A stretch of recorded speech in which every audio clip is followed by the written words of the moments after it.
붉은 구슬 푸른 구슬.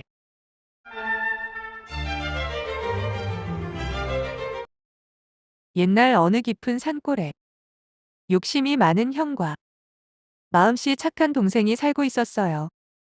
아버지에게 모든 재산을 혼자 물려받은 형은 아무 걱정 없이 잘 살았지요. 그러나 마음씨 착한 동생은 형이 모든 재산을 다 물려받아 가난했지만 아무 불평도 하지 않았답니다. 어느 날 동생이 먹을 것이 없어 형네 집으로 찾아갔어요. 동생이 말했어요. 형님, 안녕하세요? 그동안 잘 지내셨어요? 형은 동생을 눈을 부라리며 노려보고는 말했어요. 무슨 일로 왔냐? 동생이 대답했어요. 형님, 죄송합니다만 먹을 것이 없어서 양식을 좀 끌어왔습니다. 형이 벌컥 화를 내며 말했어요. 뭐라고? 네, 이 녀석. 내게 구워줄 양식이 어디 있단 말이냐? 우리 가족이 먹을 양식도 없는데. 동생이 포기하지 않고 다시 부탁했어요. 형님, 이번만 부탁드릴게요. 다음에는 다시 꾸러 오지 않을 겁니다. 형이 팔을 들어 위협을 하며 말했어요. 잔소리하지 말고 돌아가. 내가 안 가고 계속 버티고 있으면 때려서라도 쫓아낼 테다. 동생은 어쩔 수가 없었어요. 형의 성격이 너무 고약했거든요.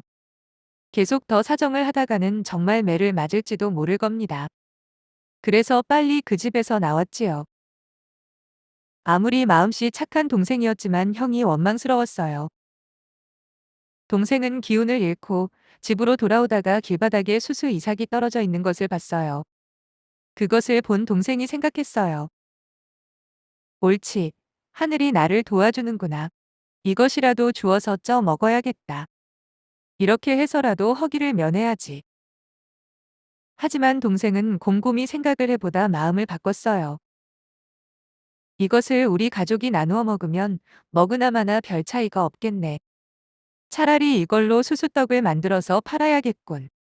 그러면 이득이 갑절은 되고 남을 거야. 그걸로 또 2배의 수수를 사오고 또 수수떡을 만들어 팔면 또 2배의 수수를 살 수 있는 돈이 생길 거야. 자꾸 이렇게 되풀이하면 얼마 안 돼요. 나도 부자가 될 테니 가족들을 굶길 일도 없을 테지. 그는 집으로 돌아오자 그 수수로 서둘러 수수떡을 만들었어요. 그리고는 시장에 팔러 나섰지요. 얼마를 가다가 길가에서 늙은 할머니를 만났어요. 가만히 보니 몹시 기운이 빠지고 배가 고파 보였어요. 여보게, 젊은이, 날 좀 도와주게. 몇 날 며칠을 굶었더니 눈앞이 캄캄해서 아무것도 안 보이고 어지러워 견딜 수가 없다네. 아이고, 제발 이 늙은이를 좀 살려주게. 나를 도와주면 그 은혜는 잊지 않을 걸세. 늙은 할머니는 눈물을 흘리면서 간절히 부탁을 했어요. 착한 동생은 이 할머니를 보자 불쌍해서 견딜 수가 없었어요. 자신도 그런 경험을 하고 있던 터라 배고픈 괴로움이 어떤 것인지 너무나 잘 알고 있었기 때문이지요. 마음씨 착한 동생은 자신도 배가 고프지만 팔려고 가지고 있던 수수떡을 그 늙은 할머니에게 주었어요.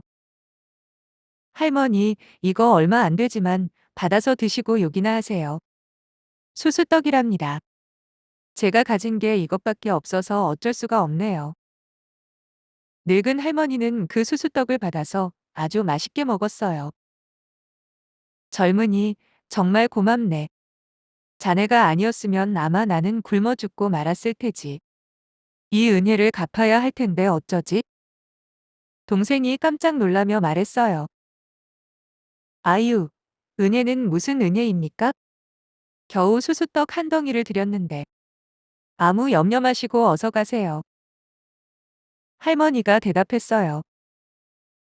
무슨 소리인가? 그럴 수는 없네. 목마른 사람에게 물만 한 사발 주어도 큰 은혜를 베푼 거라네. 그런데 젊은이는 내게 먹을 것을 주었어. 자, 이제 생각이 나는군. 젊은이, 내 말을 명심해서 잘 듣게. 동생이 할머니의 말을 귀담아 들었어요. 예, 말씀하세요. 늙은 할머니가 설명했어요. 저기 저 산 꼭대기가 보이지? 저곳으로 올라가게. 그러면 거기 큰 나무가 한 그루 서 있을 거야. 그 나무 밑을 자세히 살펴보면 그곳에 분명히 붉은 구슬 한 개와 푸른 구슬 하나가 있을 거라네. 젊은이, 내 말을 잘 들어야 하네. 명심하게. 그 두 구슬 중에 꼭 푸른 구슬만 가져가게나. 절대로 붉은 구슬을 가져가서는 안 돼. 그리고 그 푸른 구슬을 가져가서 마당에다 한번 던져보게. 그러면 반드시 좋은 일이 생길 거라네. 동생이 깜짝 놀라 말했어요. 에? 푸른 구슬만요? 할머니는 명심하라는 듯 다시 한번 말했어요. 한 번 더 말하지만 절대로 붉은 구슬을 가져가선 안 되네. 알아들었지? 이렇게 이상한 말을 마친 늙은 할머니는 어디론지 사라져 버렸어요. 착한 동생은 이상하다는 생각을 하면서도 그 할머니가 시키는 대로 그 산 꼭대기로 올라갔어요. 그랬더니 정말 그 꼭대기에 큰 나무가 서 있었어요. 그리고 그 뿌리 근처에 붉은 구슬과 푸른 구슬이 각각 한 개씩 놓여 있었지요. 동생은 할머니가 가르쳐 준 대로 붉은 구슬은 그 자리에 그대로 놓아두고 푸른 구슬만 가지고 집으로 돌아왔어요. 착한 동생은 집으로 돌아오자마자 할머니가 시키는 대로 푸른 구슬을 마당에 던졌어요. 그랬더니 깜짝 놀랄 만큼 이상한 일이 일어났어요. 갑자기 살이 포동포동하게 찐 큰 황소 한 마리가 마당에 서 있었어요. 동생은 정말 신기해서 그 구슬을 주워 다시 던졌어요. 또다시 커다란 황소가 나타났지요. 호기심이 생긴 동생이 계속 던져보았어요. 그럴 때마다 똑같이 생긴 황소가 한 마리씩 생겼습니다. 아무리 생각해도 신기한 일이었어요. 나중에는 동생네 마당에 한가득 황소가 들어찼어요. 그제서야 동생은 조금 전에 만난 그 늙은 할머니가 예사로운 할머니가 아니란 것을 깨닫게 되었지요. 착한 동생은 그렇게 금방 부자가 되었어요. 가난하게 살다가 갑자기 부자가 된 동생네 가족들은 너무 기뻤어요. 그 소문은 온 동네에 널리 퍼지더니 마침내 욕심 많은 형네 집에도 전해졌지요. 소문을 듣자마자 욕심이 생긴 형이 자신의 착한 동생 집에 찾아왔어요.